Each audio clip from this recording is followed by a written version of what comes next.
Good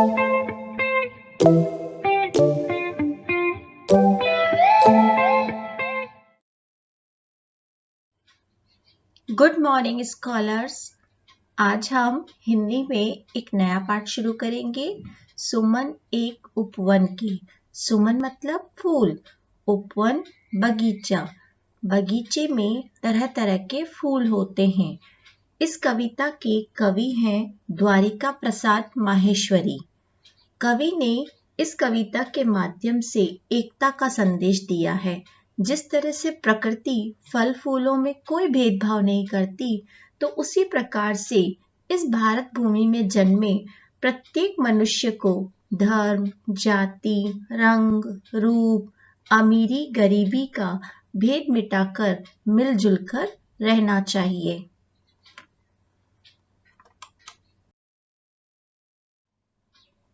page number 66। हम सब सुमन एक उपवन के। एक हमारी धरती सबकी, जिसकी मिट्टी में जन्मे हम। मिली एक ही धूप हमें है, सींचे गए एक जल से हम। पले हुए हैं झूल झूल कर, पलनों में हम एक पवन के। हम सब सुमन एक उपवन के।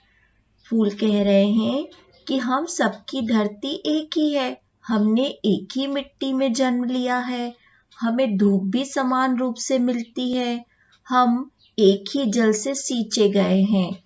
यानी कि फूलों को बढ़ने के लिए, पौधों को बढ़ने के लिए हवा, पानी, धूप, मिट्टी, इन सब चीजों की जरूरत होती है। पले हुए हैं झूल झूल कर, पलनों में हम एक पवन के। पवन मतलब हवा।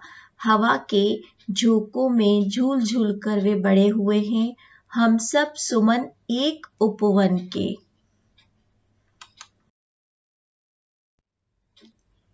सूरज एक हमारा, जिसकी किरणें उर्की कली खिलाती।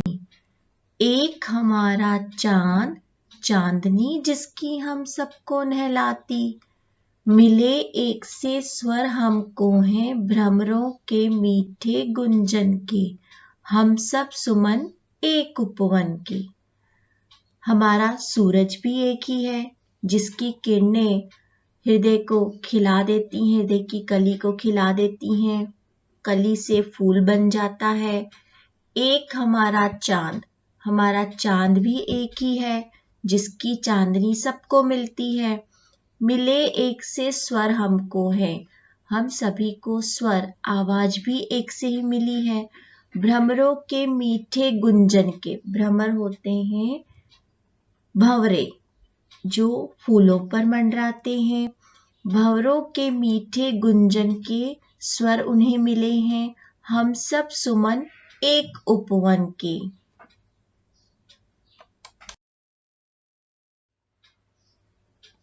रंग रंग के रूप हमारे अलग अलग है क्यारी क्यारी, लेकिन हम सबसे ही मिलकर है उपवन की शोभा सारी। एक हमारा माली, हम सब रहते नीचे एक गगन के। हम सब सुमन एक उपवन के। यहाँ पर फूलों के माध्यम से कवि एकता का संदेश दे रहे हैं और कह रहे हैं कि जिस तरह से फूल अलग अलग रंग रूपों के होते हैं, अलग अलग क्यारी में पैदा होते हैं, लेकिन उन सबसे मिलकर ही इस बगीचे की सुंदरता, शोभा है। तो उसी तरह से इस धरती पर, इस भारत भूमि पर जन्म लेने वाले मनुष्य, उनके अलग अलग रंग रूप हैं, जाति है, धर्म है, लेकिन उन सबसे मिलकर ही इस भारत भूमि की शोभा है। एक हमारा माली, हम सब रहते नीचे एक गगन के।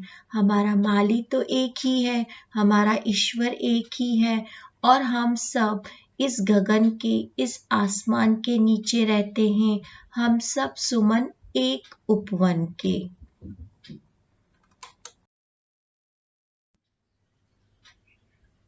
कांटों में खिलकर हम सब ने हंस हंस कर है जीना सीखा। एक सूत्र में बंधकर हमने हार गले का बनना सीखा। सबके लिए सुगंध हमारी, हम श्रृंगार धनी निर्धन के, हम सब सुमन एक उपवन के। फूल कह रहे हैं कि हमने कांटों में भी, क्योंकि फूल कांटों में खिलते हैं, तो कांटों में भी खिलकर हमने हंसना सीखा है। तो उसी तरह से मनुष्य को भी कठिनाइयों का सामना करते हुए हंसते हुए जीवन जीना चाहिए। एक सूत्र में बंधकर हमने हार गले का बनना सीखा। सारे फूल मिलकर जब एक धागे में पिरोए जाते हैं तो वह गले का हार बन जाता है। तो उसी तरह से मनुष्य जाति को भी अलग अलग प्रदेशों में रहने वाले लोगों को एक साथ मिलजुल कर रहना चाहिए। सबके लिए सुगंध हमारी। फूल अपनी सुगंध, अपनी खुशबू सभी को देते हैं। वे ये नहीं देखते कि यह अमीर है, ये गरीब है, यह रंग में कैसा है। इस तरह का कोई भेदभाव फूल नहीं करते हैं। हम श्रृंगार धनी निर्धन के, श्रृंगार मतलब आभूषण, वे सभी का आभूषण बन जाते हैं, चाहे वह धनी हो चाहे निर्धन हो। तो उसी तरह से कवि कह रहे हैं कि भारत भूमि में जन्मे अलग अलग लोगों को भी अपने भेदभावों को मिटा करके हंसते हुए जीना है और एक साथ मिलजुल कर रहना है।